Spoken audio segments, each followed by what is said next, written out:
Canada's a trading country. We are an exporting country, and free trade agreements work because they provide us with market access, and we need those. But we also need multilateral rules-based trade to work because those mechanisms also facilitate healthy global trade that brings prosperity and job creation to our communities, our farming communities.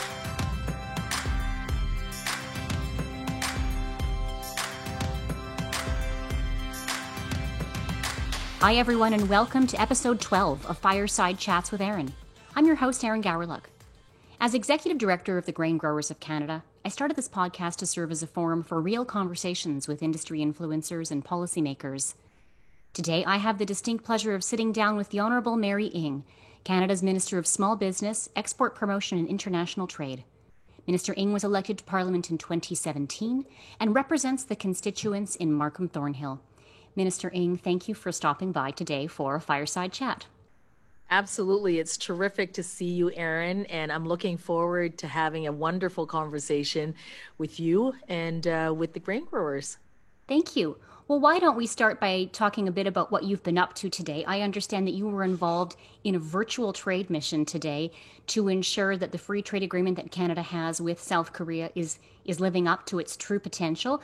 Tell me a bit about what that was like, both in terms of what you were talking about, but also what the virtual experience is like for something you would normally be doing in person. Well, what a terrific question. In fact, we started the trade mission 2 evenings ago. We continue into today. The first part was a mission of female-led businesses. So it's really incredible because we have just these incredible female-led businesses, female entrepreneurs who are looking to break into that market or to grow their businesses further into that market. And then today we have probably about 150 businesses in South Korea. There's almost 24 of them that are in the agriculture, agri-food space. So it's COVID-19, international travel, of course, we all know is restricted, but it was really important to me and to the government that we continue to pursue the opportunities of business growth during this very, very critical time. And we thought, well, you know what? We've got to try to find new modes, and that's what this is. So we're learning a lot from the virtual trade mission. We're trying to replicate business to business meetings. There were a lot of, company pitches to investors and to business who might want to be a part of a supply chain to other, to the businesses who are pitching, the Canadian businesses who are pitching.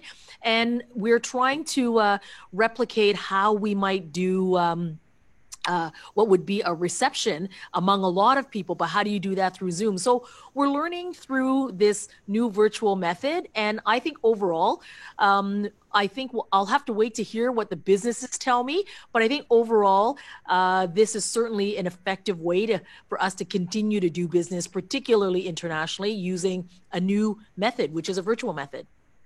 And we appreciate your efforts because, as you know, Canada's agriculture sector is one of many that is poised and ready to help drive the economic recovery, post-pandemic economic recovery. So ensuring continued market access and expanding our existing market access is certainly a priority for grain growers across the country. Maybe before we dive into a few specific trade issues, let's talk a little bit about how the pandemic has impacted or shaped Canada's trade agenda. Tell me how your post-COVID trade roadmap will differ from the objectives that were laid out in your 2019 mandate letter. Yeah, that's a very good question. I mean, during COVID-19, which really, began, at the very beginning of this year, one of the very first things we did as a government was just to make sure that businesses and Canadians and people had what they needed in order to flatten this curve across the country. COVID-19, of course, is experienced differently in different parts of the country, but the one thing was for sure, we needed to have a plan to tackle COVID-19, to keep Canadians healthy and safe. And so very early on, we introduced these enormous emergency measures for Canadians, but also for many of our businesses who needed to deal with some very pragmatic issues. as their businesses were closed down or locked down, doing their part to flatten this curve.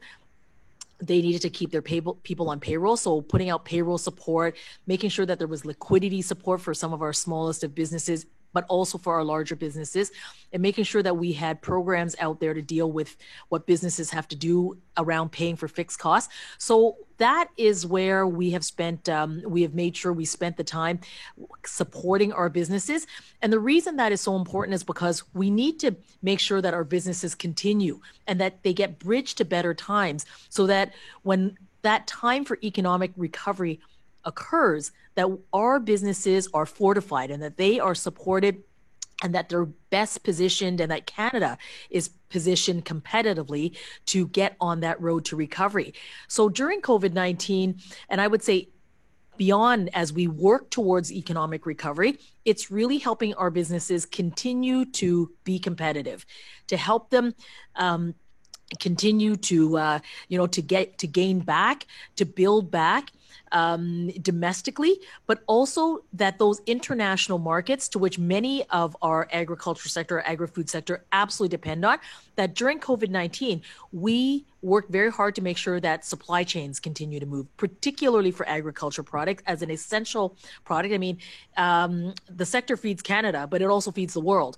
So making sure that the trade barriers that might get in the way are not restricted. So a lot of that work has been done during COVID-19 and beyond. It's making sure that those supply chains continue to work and continue to work for our producers, and making sure that in doing so, we're able to get access into those markets that allow our businesses to keep doing business. Excellent. Thank you. And we're going to talk a little bit about some of those trade barriers specifically. But before we do, I'd like to know, as the world recovers from the pandemic, a functioning World Trade Organization and strong rules of trade are more important than ever. Agriculture, as you know, relies on trade predictability. By contrast, the last few years have tested the premise of our multilateral trading system and the plant health and food safety framework. What do you foresee as Canada's role with the WTO in their modernization? And what is next on the Ottawa Group's agenda? That's a really important question. During COVID-19, we have not stopped the Ottawa Group. In fact, as you rightly pointed out, Aaron, the issues that we were facing as a country and certainly as a trading nation caused us to take the leadership around WTO reform. We were seeing that one of the mechanisms in the appellate body, which we absolutely rely on, was getting to a point of an impasse where we needed, where we need that to work. The negotiation function at the WTO needs updating and modernizing. So there's a range of work that Canada and many, many like-minded countries have been working on, which is what the Ottawa Group was created and set out to do. And during COVID-19, what we have done as an Ottawa Group is to be sure that we continue to stay committed to rules-based, multilateral international trade, that our systems, including our supply chains, remain open, that the barriers to trade that may have been put up as a result of the pandemic, that we ensure that there is greater transparency that is reported into the WTO, so that the WTO can facilitate that function. So we've actually, as an Ottawa Group, countries have been very busy throughout COVID-19, and in fact have come up with an action plan in the midst of COVID-19. And one of the components of the action plan that I think is really relevant to the grain growers and to the agricultural sector is that one of the measures is a commitment to open trade in the agricultural sector. So this is something that all of the members agree to, and I'm really pleased that made its way into the action plan. And we will need to continue doing the work to ensure that multilateral rules-based trade works for Canada and works globally at the very center of it, the WTO being modernized. And what we've also done is created a business group. So CAFTA, of course, is a member there, and so therefore the voices of the grain growers are represented, because I think it's really important that as government does its work around WTO reform, that there isn't too far of a distance between government and those to whom we serve, which in this case is the grain growers and the agricultural producers, our farmers. So having the Ottawa business group also convene is also really important, and they have also met during this time of the pandemic, and this work will continue, no doubt. As we evolve, as COVID-19 continues to evolve, and as we get into that economic recovery, we'll keep doing this work. Excellent, and we appreciate your leadership through that forum. I wonder if now is the time to ask you for more detail, or perhaps that's sort of yet to be determined with respect to what it means now to open. You talked about opening agriculture trade and there being this global commitment to do that. Do you have more detail on that at this time, or is that yet to come? I think that will come. The action plan is really clear. And just to give you sort of some of the highlights of the action plan, I mean, item number one, making sure that the measures that have been put up, the restrictive measures that have been put up during COVID-19, that there's transparency around it. I mean, just to give your members a sense of what has happened during COVID-19, like some 90 countries have put up somewhere in the order of 200 restrictive trade measures.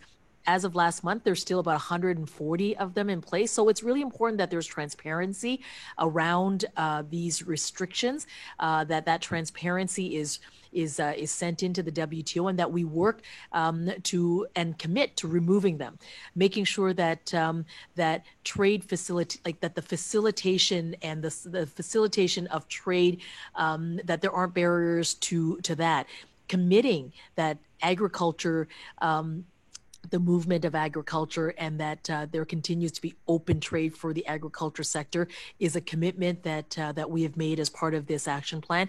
And then another component is some predictability and resilience around trade in medical goods and supplies. So there's just a range of measures that we have committed to as a group, and open trade and agriculture is one of them. And you can see that there aren't that many. There's only 5 action items.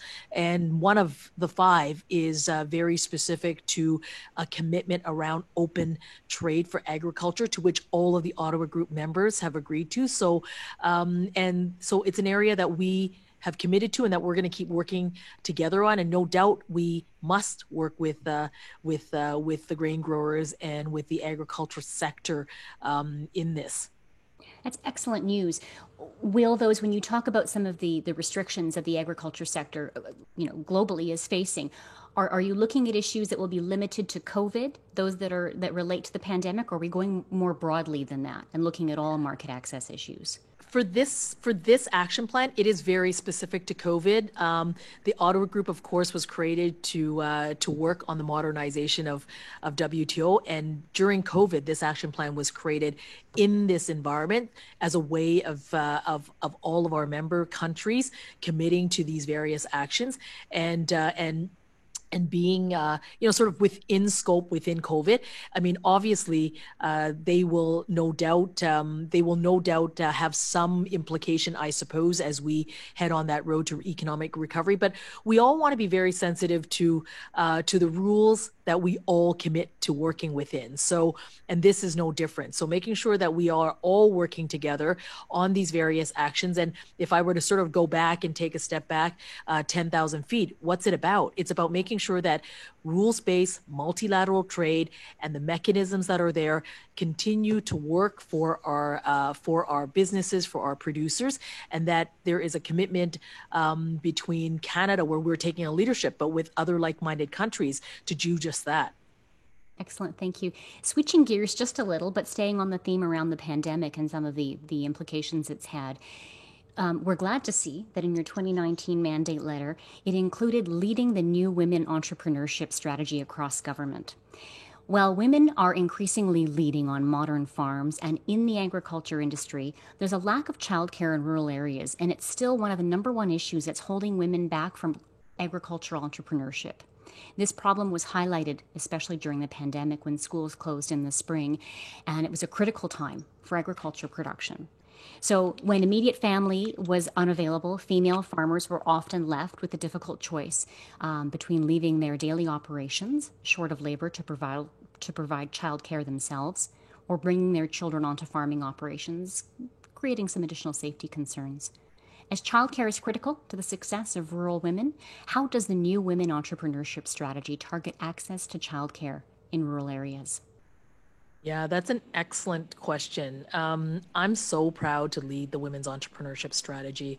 It is the first ever of its sort in Canada, and it is also wonderful to see the emergence of these extraordinary women farming entrepreneurs. It is just so exciting to see, and you're absolutely right. The reason we have a women's entrepreneurship strategy in the first place is because there are barriers. There's barriers to their success. And whether it's getting access to capital, getting access to the networks and the mentorships to help them advance and grow their enterprises, or just to make sure that they are actually supported in their endeavors, wanting to grow their business. And as a government, I mean, one part of the strategy, of course, is to deal with those very, sort of those issues with respect to starting the business, scaling the business. And then what we've also done as a government is paid particular attention to things like changing the rules for parental leave, as an example, making a commitment to ensure that we are providing affordable childcare. In the throne speech that we put out just very recently, we made a commitment in the throne speech for not only the women's entrepreneurship strategy, but also an action plan for women in the economy. So this is where these incredible female farming entrepreneurs also fit in. We work really in a whole of government approach. So I work together with my colleague, Minister Bibeau, who has responsibility for agriculture and agri-food. But I also work hand in glove with my other colleague, Minister Monsef, who is the Minister for Rural Economic Development, but also the Minister responsible for women and gender equality. And the reason this is important, the reason I talk about this in this whole of government approach is that if you look at measures like Farm Credit Canada and the investments through Farm Credit Canada that gives funding like access to capital funding, training, and all of those additional supports for female farming entrepreneurs, that's only part of the equation. You're right. The other part of the equation, and during COVID-19, it has absolutely shown the cracks in the system writ large for women business owners, women entrepreneurs. It's why throughout COVID-19, we've fortified a little bit of that support through the women's ecosystem. So the answer to the question really is that this is absolute work that we're committed to. We must. It is what stands between what is today and what is Canada's competitive landscape and competitive in the agricultural sector, and led by those incredible women farming leaders. So it's going to be terrific how we keep doing this work, because I totally agree with you. Thank you. Now, let's talk a little bit about some of the specific commodities that we represent and the markets that they rely on. You know very well restrictions on Canadian canola seed exports into China continue to impact our sector's potential. Seed exports declined in 2019, and at that time they reached their lowest levels since 2013. As farmers finish harvest and look to market their crop, can you provide an update on what plans the government has to re-engage with China and to pursue full market access? Yeah, thank you for this question. This one is challenging. I mean, Canada's relationship with China, of course, is complex. It's multidimensional. We are, as a country, very committed as our top priority to secure the release of both Michael Spavor and Michael Kovrig.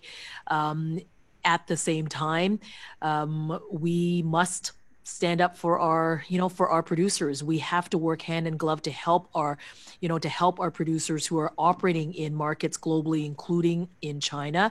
Of course, we have always taken the position that that Canadian canola seed exports meet China's import requirements. We're going to have to work.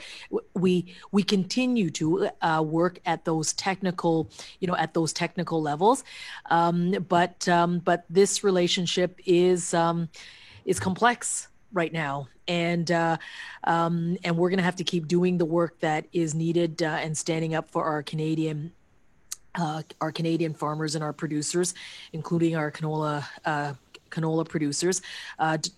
Ambassador Barton works very hard on the ground to help our producers navigate as best as we can. So we're going to keep working with our producers, but I also want to be candid. It's a complex, and it's a complex relationship, and Canada has at its priority agenda the release of our Canadians. So we're going to have to keep multitasking, if you will, standing up absolutely for what Canadians expect us to, and values that are important to Canada, the rule of law that's important to Canada, at the same time, defending the interests of our producers and our farmers.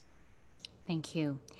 Cereals, pulses, and oilseed producers rely on export markets for their sustainability. In many cases, our producers are exporting the vast majority of what they grow. Equally important to maintaining existing markets is growing new ones. To do so, increased resources will be required to expand agriculture trade and to address various market access barriers that Canadian farmers face. Can you comment on your department's export diversification strategy and how it applies to agriculture? Absolutely. I mean, the agriculture sector is something that we as a country, generations upon generations, past, present, and future, must be so incredibly proud of. And it is the heart of our country, and part of negotiating trade agreements is exactly that, negotiating market access. We now need to make sure that those agreements really are working for the agriculture sector.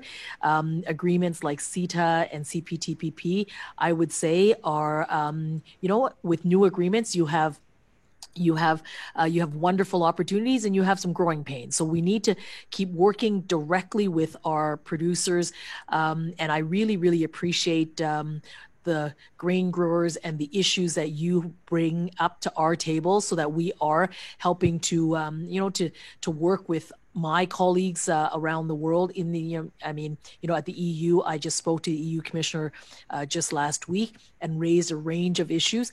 And the purpose for that is that I believe we need to work at all levels. Our trade commissioners who are on the ground, including the people here at in the International Trade Department, but also working hand in glove with with our colleagues over at Agri-Food, and most importantly with our producers, so that we can sort of one by one, hopefully not one by one in that sequence, but in a good way, remove and deal and find the solutions to those market access issues, so that those markets become ones that our producers really can take advantage of, because that's what grows awesome Canadian jobs and creates great communities, makes our communities vibrant. So we'll keep doing that work. But we've increased the funding to our Trade Commissioner Service. We've made additional investments to grow, to diversify our exports. The Can Export program is a really good example. Like right now, just like I'm doing the virtual trade mission to Korea, this is the first, but I am quite sure it is not going to be the last. So making sure that the Can Export program has pivoted so that we can make that tool available. It's up to $75,000 for businesses to help them, get more digital, as an example, maybe do the business to business meetings virtually rather than in person, and just making sure that those tools are indeed available to our producers. Excellent. I know you have more work to do tonight, even around the trade mission that you've been leading today. So perhaps we'll close with just one final question, if you wouldn't mind. Sure. I want to ask you specifically, we've talked a lot about free trade agreements and diversification, but let's talk about some of the market access issues specifically that Canadian farmers are facing in key jurisdictions around the world. As we have negotiated away tariff barriers through these free trade agreements, agriculture exports are experiencing, new non-tariff trade barriers, which are limiting our growth opportunities. There are many examples of this, and that includes country of origin labeling requirements, for example, in Italy on pasta products, Vietnam and Peru, there are others. But as these non-tariff trade barriers are becoming increasingly common, what will your ministry's role be in addressing these challenges that are preventing Canada's trade deals from reaching their full potential? Yeah, very good question. In every single one of those examples, and probably more, I, along with my departmental officials, do work with our counterparts in those countries where these barriers exist, so that we are raising them. But more than raising them, making sure that we are working through the appropriate committee structures in those agreements to make sure that we are dealing with the issues effectively.